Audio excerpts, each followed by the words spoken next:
Hello everyone, it's Julia here from Inflorescence Designs. Today's tutorial, I'm sharing how to make a fun little bunny bag. This little bag is perfect for those special spring and Easter dresses. Make it any color combination you like. All materials are listed below, as well as a link to the original blog post. So let's begin. Begin by printing out and cutting the templates for the bunny bag. Trace the muzzle, inner ears, and nose onto your HeatnBond Lite. Make sure, when you're tracing the inner ear, to trace one side face up, and then flip it over and trace the reverse image.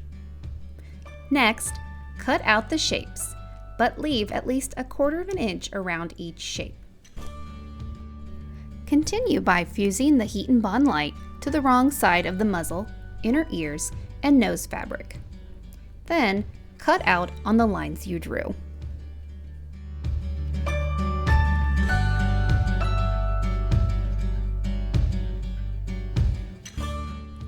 Next, place the bag lining and the outer bag fabric wrong sides together and fold it in half. Spray the bunny main bag template with SpraynBond pattern and stencil spray and align it over the fabric. Cut out the main and lining bag. You'll want to repeat this same process for the Fusible fleece.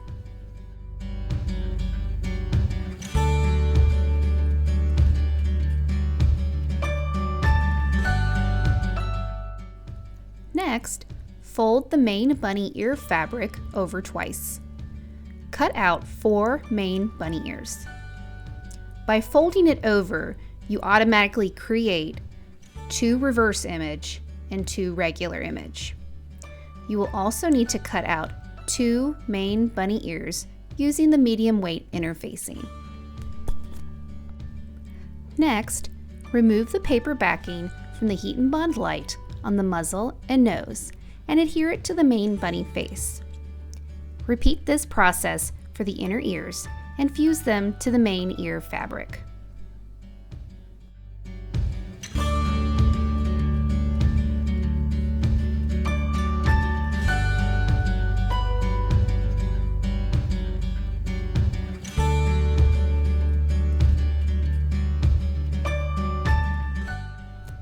Continue by adhering the Fusible fleece to the back of the main bunny face and applique the muzzle, nose, and inner bunny ears using your preferred method.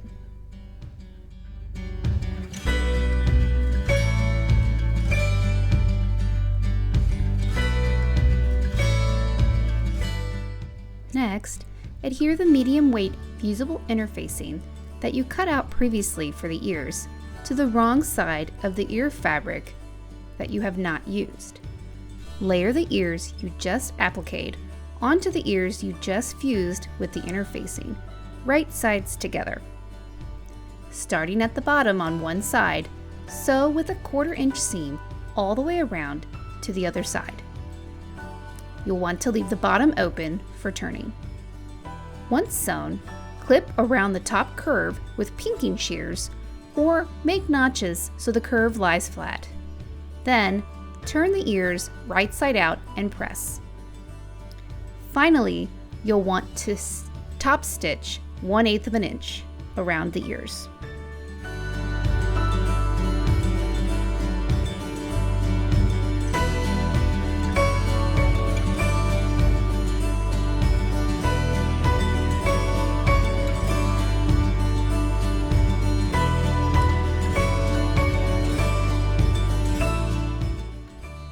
Next, you'll want to grab the main bunny fabric for the back of the bag, a lining piece, and the remaining Fusible fleece.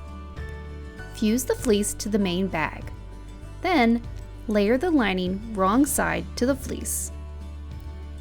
With your rotary cutter and ruler, cut through all 3 layers, about 3.5 inches down from the top, or you can use the double line guide that's provided on the pattern.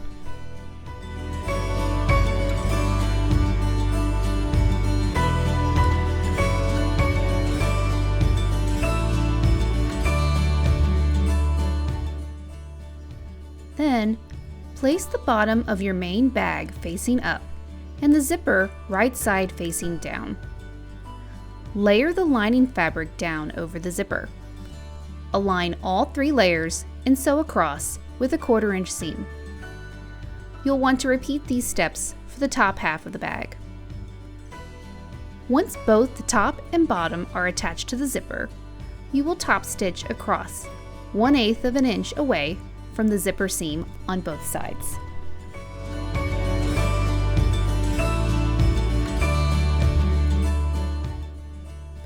Next, we need to prepare the tabs for the bag. Cut out the tabs according to the pattern. Then, you will need to adhere the medium weight interfacing to the wrong side of the fabric. Fold the tab in half to make a crease. Fold the raw edges to the center crease. Then, fold over one more time. You'll finish by top stitching down each side of the tab. Next, we'll begin assembling our bunny bag. Grab all the pieces. Use SpraynBond basting spray to baste the lining of the front of the bag to the fusible fleece. You'll also want to baste the lining to the zipper side as well.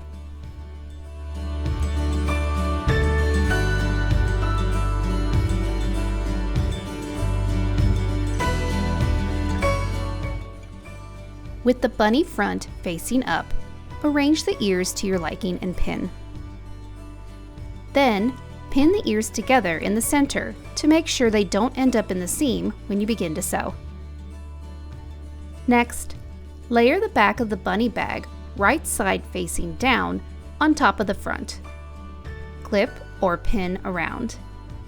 You'll want to insert the tabs just below the zipper on either side, and also make sure to open the zipper at least halfway for easier turning later. Once you have the bag pinned around, sew the bag using a 1/4 inch seam.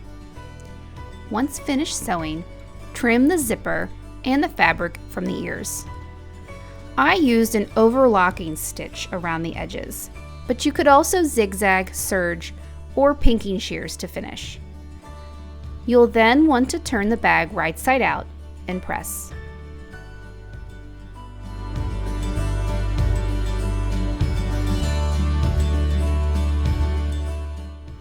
The final step for the bunny bag is to add the rope or the handle. Insert the rope through each side of the tabs. Add the wooden bead on the bottom of each side of rope and tie a knot to secure. I used macrame rope for my bag.